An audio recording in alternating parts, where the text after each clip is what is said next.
Now, the most famous dog-headed man, some of you know where I'm going with this, is of course St. Christopher.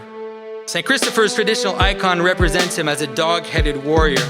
There are many who have tried to say that this tradition of St. Christopher as a dog-headed man is late. Like I said, is just a misunderstanding of ancient texts. And I don't know, it depends what you mean by late. This is the first image of St. Christopher we have. It's from the 6th or the 7th century, so it's before iconoclasm, which means that we're lucky we even have this image. There are probably many more, but they've just been destroyed by the iconoclasts. It's a ceramic icon depicting him next to St. George, each killing snakes. And this is just one of my favorite images in the world. So here's the monster and the monster killer. The monster killer, two warriors facing the dragons. And it's funny how they keep telling us that the legend of St. Christopher killing the dragon is, from the 12th century or something. So, yeah. It always seems like scholars are telling Christians that we're deluding ourselves and that a world cannot exist without a textual reference. But here it is.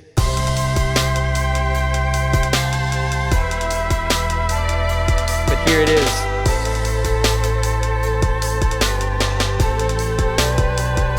But here it is.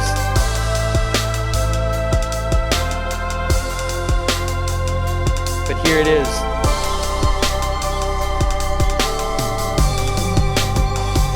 But here it is. So there was an attempt to eliminate this icon in the Russian synodal period because it did not fit modern sensibilities. And I've had many people, especially priests, tell me that they're really bothered by this icon.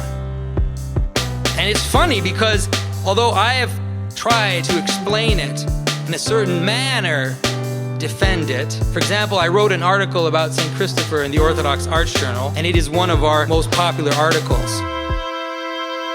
It has been viewed over 20,000 times.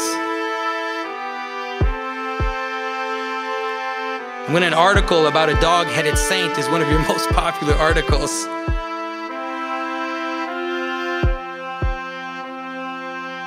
I would call that a sign of the times, people. But having said that, I would be a bit disturbed myself if we were not at least bothered by this icon. I mean, my goodness, it is a dog-headed man after all. And I think that in a way that's the point. I think that's the point. I always like to say that St. Christopher, the icon as St. Christopher, is the last icon. It's on the very edge of iconography, and because it is so, it will always appear as ambiguous and straddle the border of what is acceptable or unacceptable in icons. In the Greek tradition, the icon as St. Christopher was actually placed above the exit door of the church so that it would be the last thing you saw going out into the world. And in the West, St. Christopher was placed on bridges where he would represent the uneasy space of the transition, the in-between space. I think St. Christopher is crucially important to understand right now. Basically, I think that St. Christopher is the patron saint of the end of the world. And although he's not my official patron, I would say that he's become so unofficially. Having lived abroad for many years, and having traveled much, I've witnessed many miracles and have seen many signs surrounding his presence in my life. And also, I think that we'll need St. Christopher when the zombies come. And although he's not my official patron, I would say that he's become so unofficially.